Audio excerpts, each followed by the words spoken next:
Glória a Deus. Gente, quero que você abra sua Bíblia comigo no segundo livro dos reis de Israel, capítulo 4.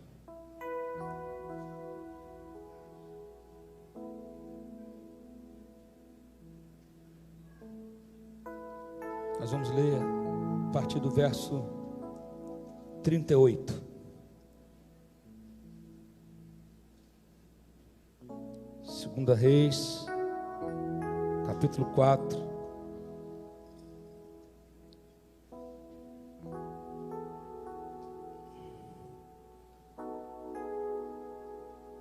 Do 38 ao 41. Todos acharam? Amém?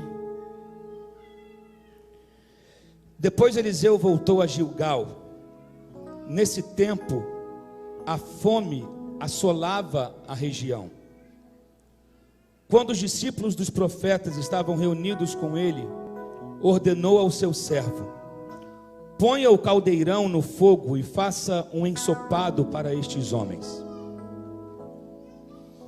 Um deles foi ao campo apanhar legumes e encontrou uma trepadeira, ou em algumas versões vai dizer colossíntidas. Apanhou alguns de seus frutos e encheu deles o seu manto. Quando voltou, cortou-os em pedaços e colocou-os no caldeirão do ensopado, embora ninguém soubesse o que era. O ensopado foi servido aos homens, mas logo que o provaram, gritaram: homem de Deus, a morte na panela. E não puderam mais tomá-lo. Então Eliseu pediu um pouco de farinha, colocou no caldeirão e disse: sirvam a todos. E já não havia mais perigo no caldeirão, ou já não havia mais morte na panela. Eu quero falar um pouco hoje sobre isso, sobre morte na panela.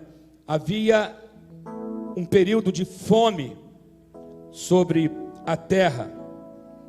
Eles estavam passando por dificuldades, escassez de alimento. E eu quero que você entenda que homens de Deus também passam por dificuldades.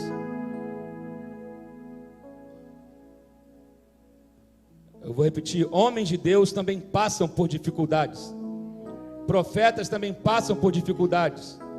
Mulheres de oração também passam por dificuldades. Enquanto a gente estiver nessa terra, a gente vai estar exposto a dificuldades. Agora, fome é uma necessidade básica da vida. Todos nós precisamos comer para viver, é ou não é verdade? Tem gente que vive para comer, né? Outros comem para viver, né? Tem gente que ele vive para comer, ele come da hora que acorda até a hora, né? O cara vai fazer jejum, ele fala que está fazendo jejum de bacon, só tira o bacon.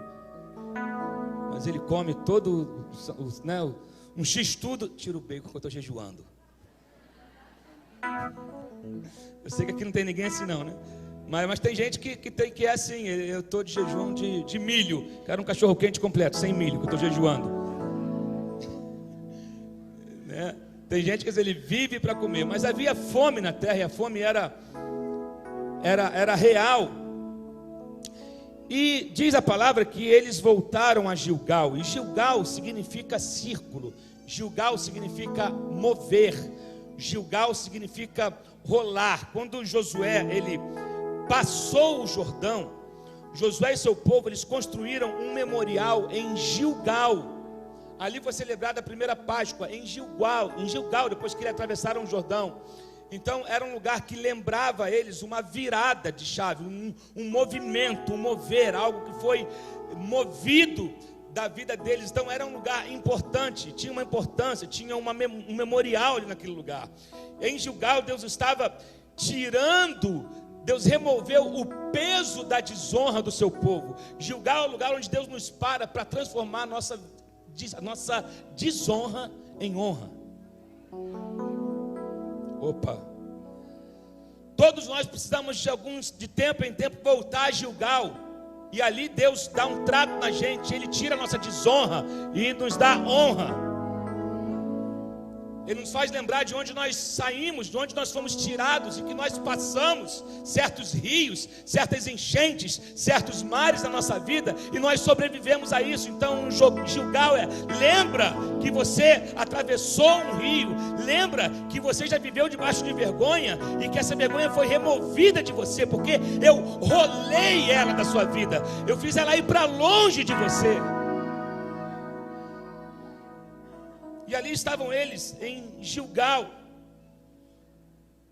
ali onde Deus fez eles lembrar que eles foram libertos de toda a opressão que eles sofreram no Egito.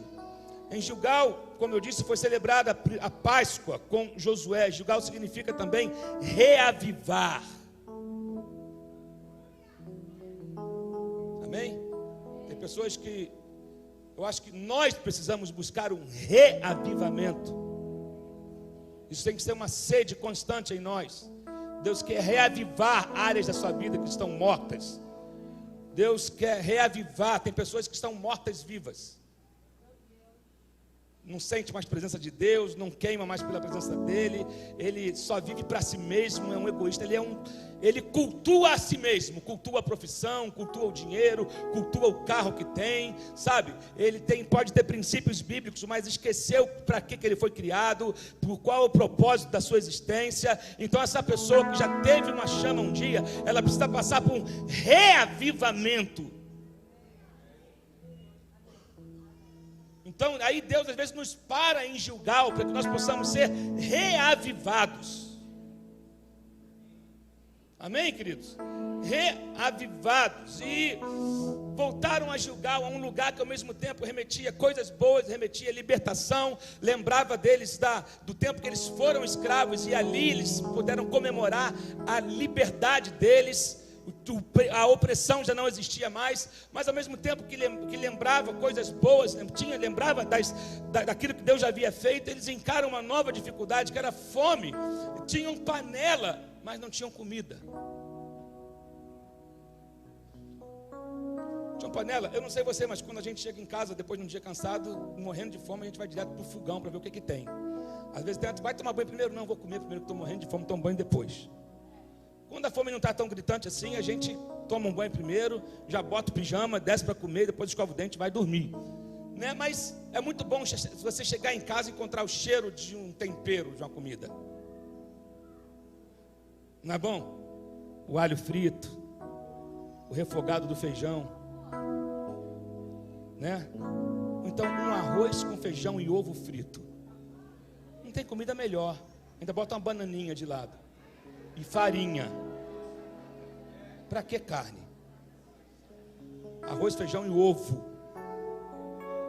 Hein? Então macarrão com farofa. Quem nunca comeu macarrão com farofa aqui? Quem já comeu macarrão com farofa? É bom demais, gente. Né? Eu lembro que quando eu estudava de manhã lá em Vicente de Carvalho, e eu chegava, saía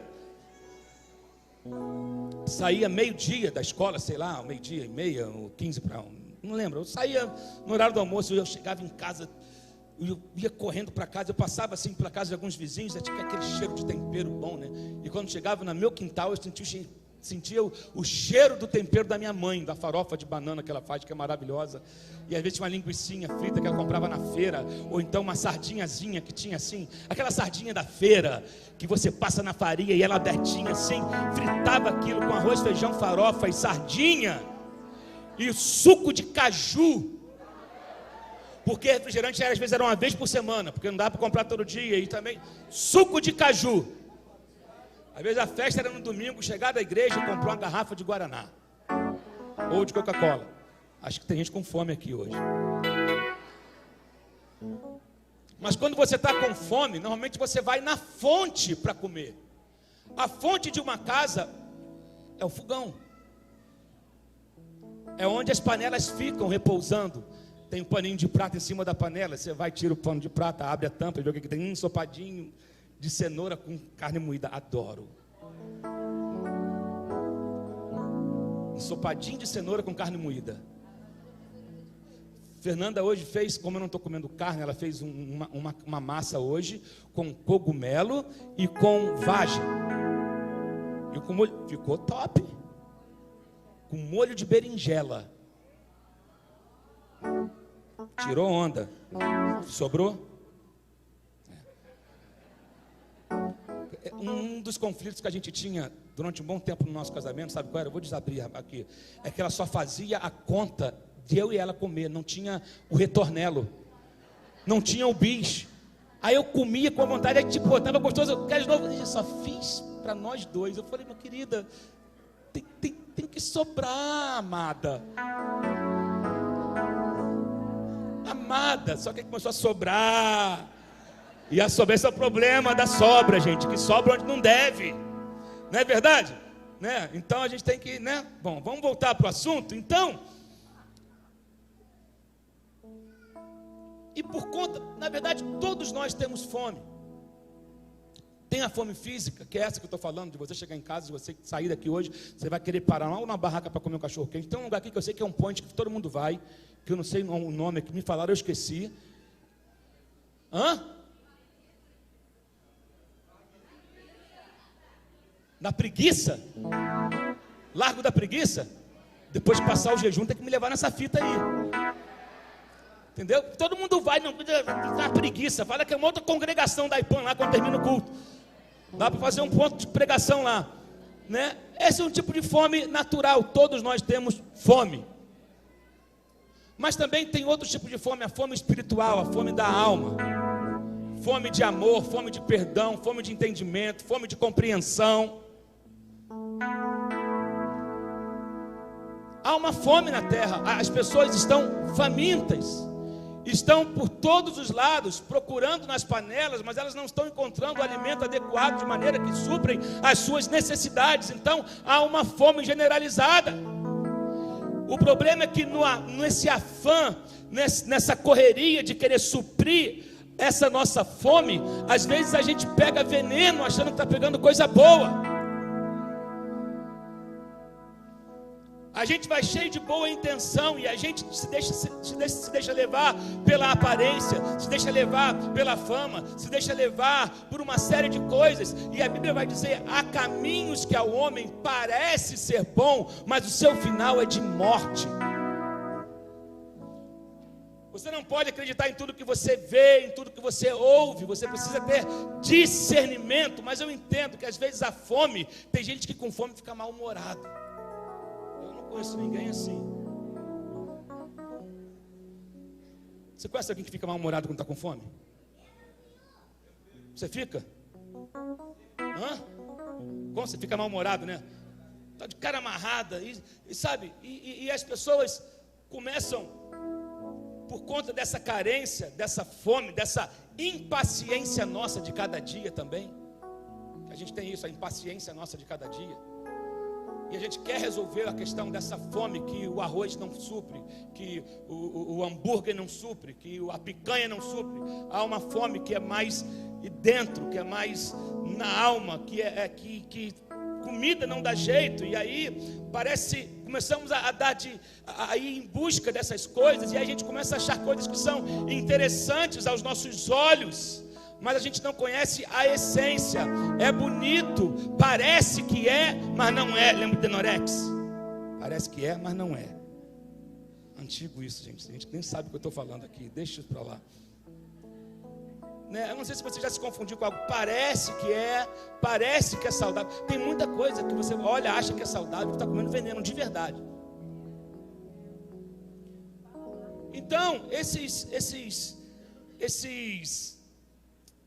discípulos, um deles é enviado para achar alguma coisa para comer, porque não tinha onde comprar e não tinha, estava escassa, a terra não estava produzindo.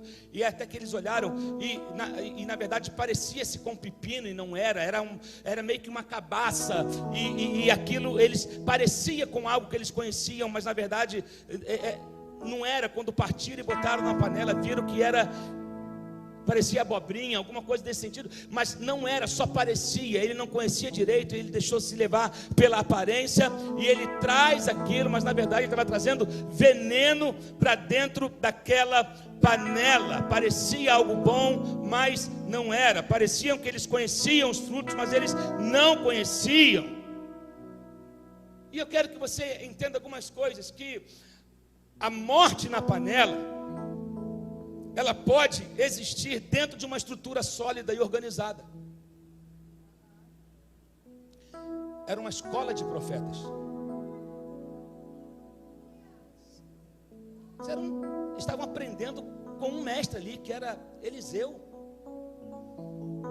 Havia ensino religioso, havia liderança, havia estudantes ali, haviam estudantes de teologia no seminário de Eliseu, na escola dos profetas. Eles estavam ali, aprendendo com Eliseu. Eles estão diante de um grande professor, um homem que conhecia o sobrenatural, um homem santo de Deus, um homem que jamais negociou os seus valores, jamais negociou o seu ministério. Eliseu era um homem de Deus, e foi nesse momento que houve o clamor: homem de Deus, a morte na panela. Outra coisa, havia comunhão entre eles, comunhão religiosa. A fome, a pobreza, a crise, sabe, ela não quebrou a comunhão deles. Eles estavam em crise, mas eles estavam unidos. Eles estavam com fome, mas eles estavam unidos. E eles também estavam se envenenando, unidos. Porque um foi buscar, mas ele não conhecia o que ele foi buscar. E ele traz esse veneno para dentro deles, para dentro daquela panela, para tentar suprir essa fome. Eu quero que você entenda que também numa comunhão de pessoas sérias, às vezes pode existir veneno na panela. Tem gente que traz veneno sem a intenção de trazer veneno. Tem gente que traz veneno sem saber que está trazendo veneno, simplesmente porque ele viu em algum outro lugar, e ele parecia que era bom, e ele quer trazer, e não sabe que está trazendo veneno. E às vezes pode ter, por isso que ter boa intenção não é suficiente. Você precisa conhecer a essência. Amém, gente? Vocês estão entendendo? Havia uma liderança forte e ungida. Eliseu era um profeta de grande destaque em Israel. Eliseu era um cara conhecido e respeitado em Israel, e o Espírito Santo vinha sobre ele. Era um homem poderoso em obras, sabe, um instrumento valioso nas mãos de Deus, um instrumento de onde Deus ressuscitou morto, sabe, curou enfermos. Você vai ver, fez o ferro do machado flutuar. Eliseu era um homem que conhecia o céu, conhecia o poder de Deus, mas mesmo nesse contexto havia morte na panela. E outra coisa, outro leque que nós precisamos abrir, é que a morte na panela é uma realidade dolorosa na vida da igreja hoje também. É uma realidade. Muitos estão em busca de alimento, muitos estão como ovelhas inquietas, sabe, famintas, precisando de algo, buscando alimento, não estão encontrando alimento, estão encontrando entretenimento. E nós não podemos confundir entretenimento com alimento, porque entretenimento não te dá substância. Você não cria um filho à base de pipoca e de algodão doce, nem de maçã do amor, nem de pirulitinho colorido. O que dá sangue é o quê? Come feijão, come beterraba, come legume, come, sabe? Algumas pessoas não querem ter o trabalho de preparar o alimento sólido, então preferem dar algodão doce.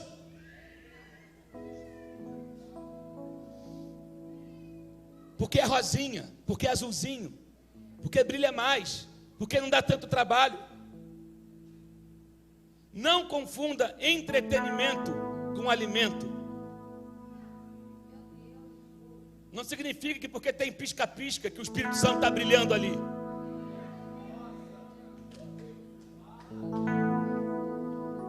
Nosso mundo está carente de alimento, Porque a palavra o alimenta, a palavra nos alimenta, nos fortalece. Quando você cria uma criança à base de algodão doce, ela não tem substância, ela não tem saúde, ela não tem resistência, ela não cria anticorpos. Porque o que faz você ter isso é alimento sólido, é o confronto com a palavra, é o confronto com a verdade, é ouvir o que incomoda que vai te curar. Não é ouvir o que te agrada. Jesus disse: eu vim trazer a espada. Eu vim separar o joio do trigo. Eu vim te sacudir. Não confunda entretenimento com alimento. Meu Deus. E aí sim aquele homem foi. E ele viu a colossíntida, que era viçosa, era bonita, era frondosa. E ele deve ser um fruto bom, porque é muito bonito. Eu sei que tem muitas coisas que impressionam. Muitas pessoas olham e falam: uau, é grande, uau, é bonito, uau, está bombando, uau, é moda, uau, é isso, uau, é aquilo. Mas nem tudo que é bonito é bom, é saudável. Nem tudo que está na moda edifica. Nós não andamos pela moda.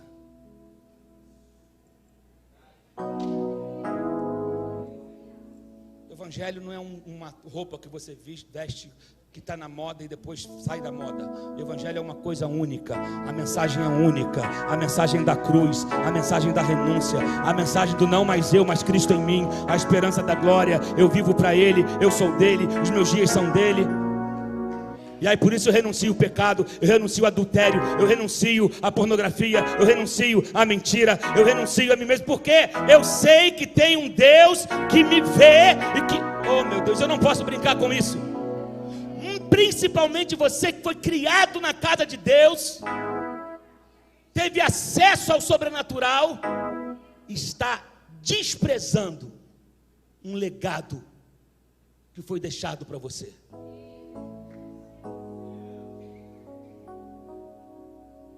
A chapa vai cantar só mais um pouquinho.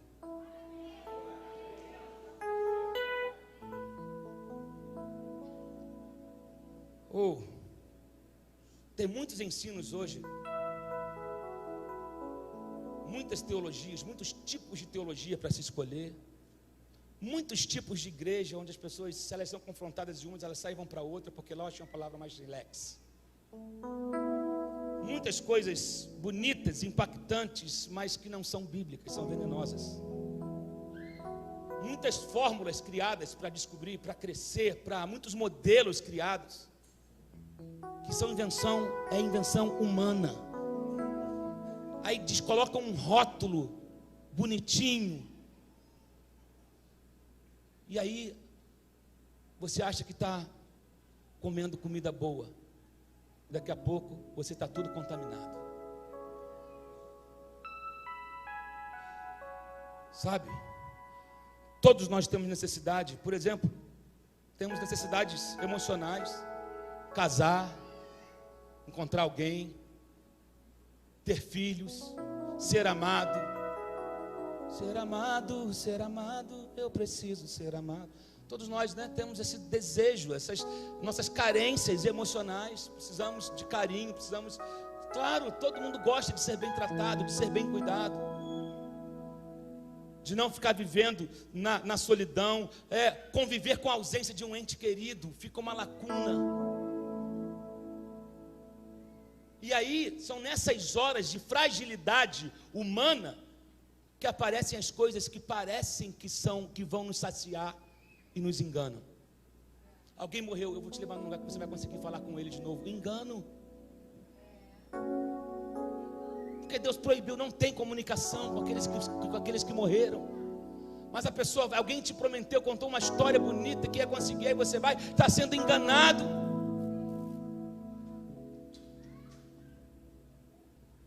está se sentindo sozinho, aí arruma uma companhia que começa a se levar para as baladas, para as boates, para tudo isso. Daqui a pouco você fala, nossa, que legal. Daqui a pouco está todo comprometido, daqui a pouco está com a vida destruída emocionalmente, porque era bonitinho, era uma onda do começo, mas depois era um veneno.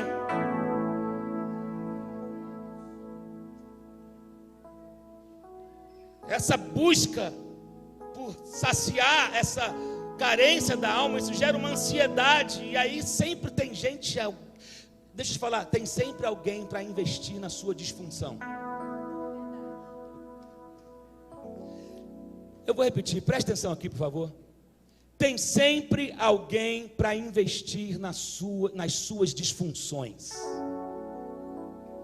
É raro aparecer gente para te tirar do lugar da disfunção. Até porque a disfunção, ela acaba se tornando uma matéria de manipulação. Se você é disfuncional em alguma área, alguém aparece justamente nesse momento para querer se aproveitar de você.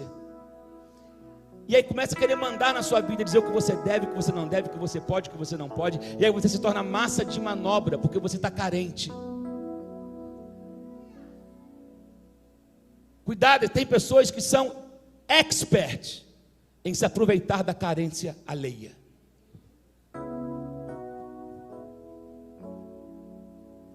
Cuidado com quem você coloca na sua casa, por mais bonito que pareça. Pode parecer bonito, mas depois está levando alguém que vai fazer você morrer. Morrer na sua fé.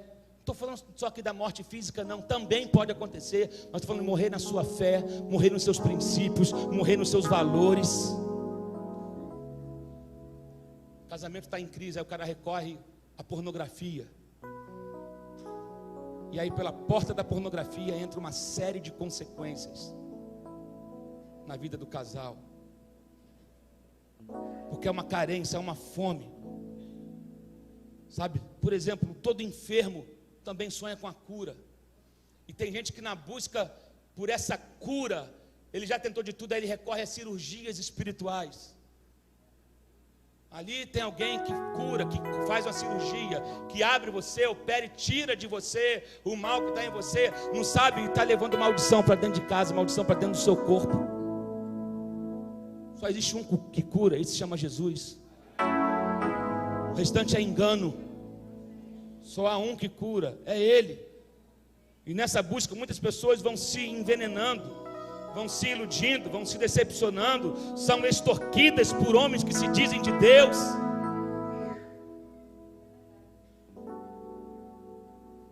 Gente, o que tem hoje de profeta de Facebook não está no gibi. Profeta de Facebook, ainda tem gente que é como aliado. Vou te passar a planta. Aí você chega num lugar, alguém conta. Olha só, eu acredito em profecia. A gente está falando isso aqui agora ali atrás, ali na sala. Eu acredito isso. Não é porque existe o falso que eu vou desacreditar do verdadeiro. Mas estou dizendo para você tomar cuidado e não ser movido por essas coisas. Tem gente que é caça-profeta. Sabe por que tem o falso? Porque tem gente que alimenta isso. Eu conheci de perto situações dessas. De fulano passar para o profeta tal, a vida toda de um fulano que era empresário, rico, não sei o que, e tal, passou tudo, ele teve há pouco tempo em Paris, teve há pouco tempo não sei aonde, não sei o que, o cara chegou no culto, você aí, de blusa, não sei o que tal, você esteve em Paris agora. Você diz, como o cara sabe disso tudo? É o profeta de Facebook. Veneno! E aí tem gente que fica fraca na fé e depois vai e se decepciona porque se impressiona. Deixa eu te falar uma coisa, profecia por profecia não sustenta ninguém na igreja. O que sustenta é a palavra.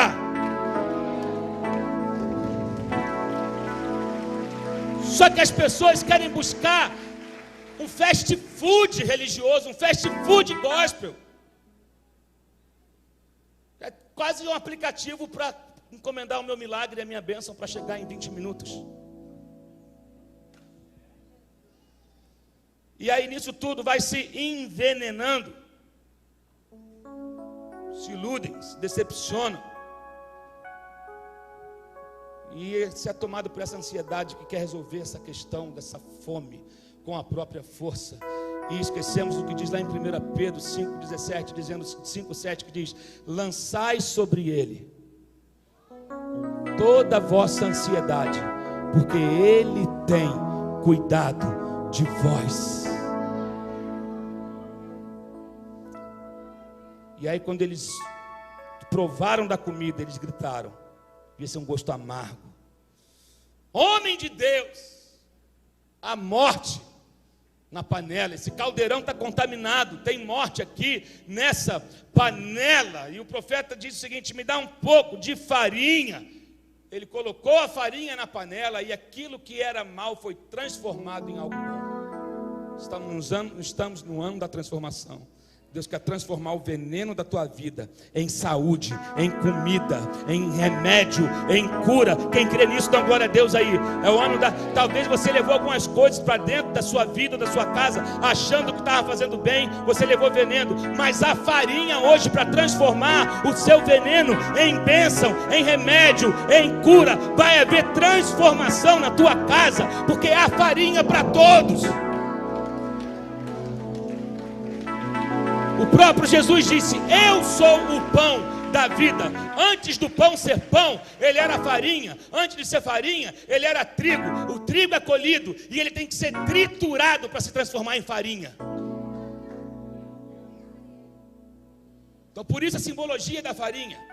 Jesus foi o trigo que foi triturado por mim e para você, para que ele se tornasse então a fonte de alimento que a gente precisa, e ele pode transformar a maldição em bênção. Se você ainda não se envenenou, cuidado com as suas buscas, cuidado, pare de ficar procurando e aguarde com paciência o socorro do Senhor. Mas tem um outro ângulo que nós podemos examinar esse texto.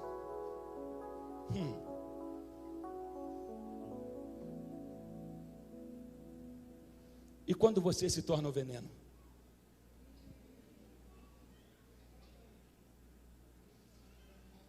E quando o veneno é você?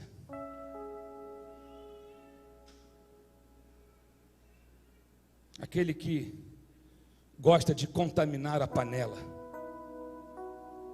Por conta das suas feridas, você sai contaminando todo mundo que está à sua volta.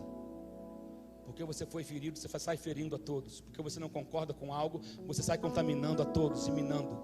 Tem pessoas que elas se transformaram em venenosas. Tem pessoas que se tornaram amargas. E aí se tornam veneno. Estão dentro do caldeirão, mas contaminando toda a comida. A Bíblia vai dizer que um pouquinho de fermento leveda toda a massa. Quando você faz pão ou bolo, sabe, você bota um pouquinho de fermento para que possa crescer.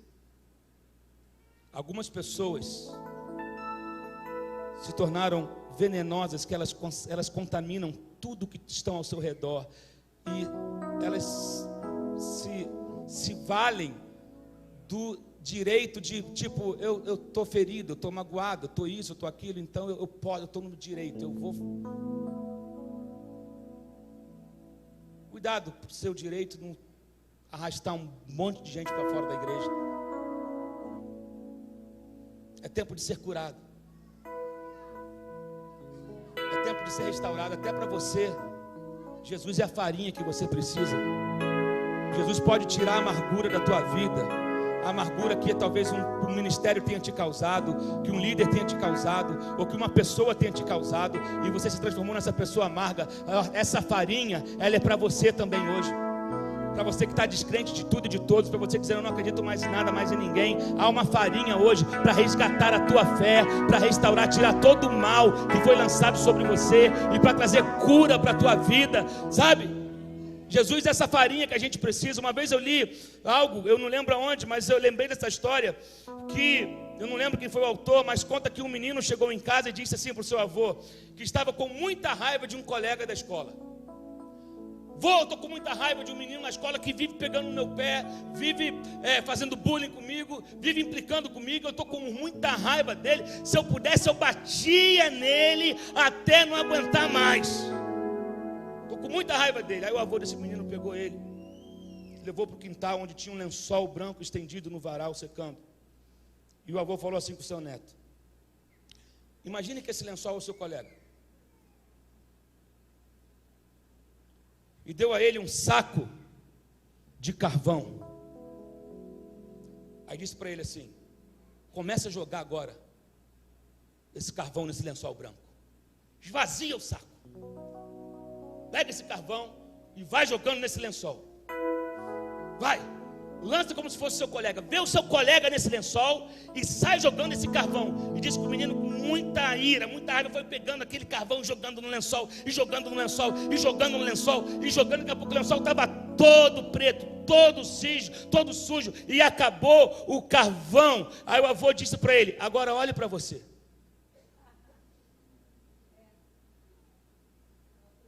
Ele estava todo, viu que ele estava igualmente sujo, ou mais sujo do que o lençol. Porque aquele que atira o carvão é o primeiro a se sujar. Aquele que atira o carvão é o primeiro a se sujar. E é isso que às vezes uma pessoa envenenada faz. Mas há cura hoje. Há cura hoje. A Bíblia diz em 1 Coríntios 5,6: o orgulho de vocês não é bom. Vocês não sabem que um pouco de fermento faz toda a massa ficar fermentada? Sabe o que a gente precisa nos nossos dias de hoje? A gente precisa de farinha. Tudo que nós precisamos hoje é de farinha. Uma farinha não chamada Dona Benta. A gente precisa de uma farinha chamada Jesus. A gente precisa parar em Gilgal para sermos renovados, reavivados e deixar que a farinha tome conta de nós, do alto da cabeça à planta dos pés. Deus quer tirar todo o veneno da sua vida hoje, sabe? Nós temos que nos converter dos nossos maus caminhos e buscar a Cristo como Ele é. Esse é tempo de achar o pão da vida. Para de ficar buscando em coisas que não vão acrescentar em nada a você. Para de ficar buscando em entretenimento. Para de ficar buscando em coisas que não estão edificando a tua vida. É tempo de nós comermos dessa farinha, deixar que essa farinha sacie a fome da nossa alma, a fome do nosso ser, a fome mais profunda. Esse é o tempo de nos voltarmos para Jesus, o Cristo. Não Jesus o psicólogo, não Jesus o líder, não Jesus o empresário, não Jesus o sócio, mas Jesus o Cristo. Ele disse: eu sou o Cristo, o Cordeiro de Deus, que tira o pecado do mundo. Ele remove o pecado, ele remove o veneno. A farinha suga, a farinha absorve. Já viu isso? Não é assim, você está comendo um negócio com um caldinho, bota um pouquinho de farinha, a farinha vai.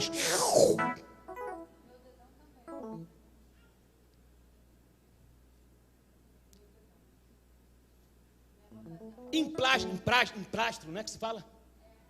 Quando tem alguma infecção e bota em prato de farinha, com azeite, tudo certo. Azeite com farinha combina, que é uma maravilha. É o pão com o Espírito Santo.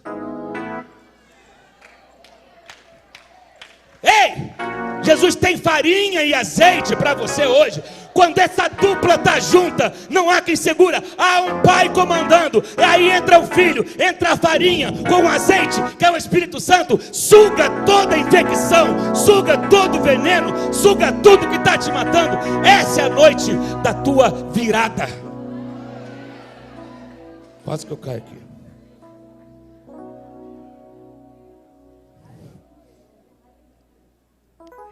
Farinha. Isso me lembra do evangelho puro, sem mistura. Do evangelho raiz. Né? Em João capítulo 6, Jesus estava uma vez pregando. Só que o sermão era duro. Não eram os 7 passos para a conquista, nem os 7 passos para a vitória. E aí os discípulos chegaram para Jesus e falaram assim: Senhor, aí tem um monte de gente vazando, tem um monte de gente metendo o pé. Duro esse sermão que você está pregando. Aí Jesus vira para os discípulos e fala: e vocês não vão embora também não? Ele está falando: eu não vou mudar o meu sermão por causa da plateia. Eu não vou pregar o que é conveniente, eu vou pregar o que eu vim para fazer. Eu vim para resgatar o que se perdeu. Eu não vim aqui ser um entretenimento nessa terra. Eu não vim aqui para as pessoas tirarem o pé do chão. É legal celebrar, é legal, mas a igreja, ela precisa... Nós começamos pela celebração, quando na verdade temos que começar pelo arrependimento. Primeiro eu me arrependo para celebrar depois. Primeiro eu choro para sorrir depois. Primeiro eu derramo as minhas lágrimas, depois vem a celebração. Mas a gente quer tudo festa. Não, volta para a farinha. Ele está fraco, está de cama. Faz um caldinho de farinha de milho. Eu me lembro que Jesus disse, a palavra diz que ele não tinha aparência bela. Se tinha uma coisa, beleza humana, Jesus não tinha. Por isso que os falsos deuses, eles precisam se apresentar de maneira muito extravagante para poder saltar os olhos. Jesus não, Jesus ele era comedido. Mas é o remédio. Os outros só brilham. Ele cura, salva, liberta, te liberta do veneno, transforma a tua vida. E é esse Jesus que a gente precisa buscar. Não é o Jesus da conveniência. É o Jesus que fala comigo: negue-se a si mesmo, tome a tua cruz em cima. Não existe evangelho novo. O evangelho não precisa de reforma, já foi feita a reforma. Precisamos de uma nova reforma. Se a gente viver a reforma que já foi feita. O problema é que essa busca do novo é porque quem vive buscando coisas novas é porque não conhece a raiz. Quem vive buscando coisas novas nunca conheceu a Deus. Sabe? Porque Jesus é o mesmo, ontem, hoje e sempre será. Não há oscilação nele. Jesus não é bipolar, está de bem humor hoje e de mau humor amanhã. Ele é o mesmo presente, constante, curador, salvador, amigo, libertador, Senhor, Cristo. Fica em pé no seu lugar nessa hora.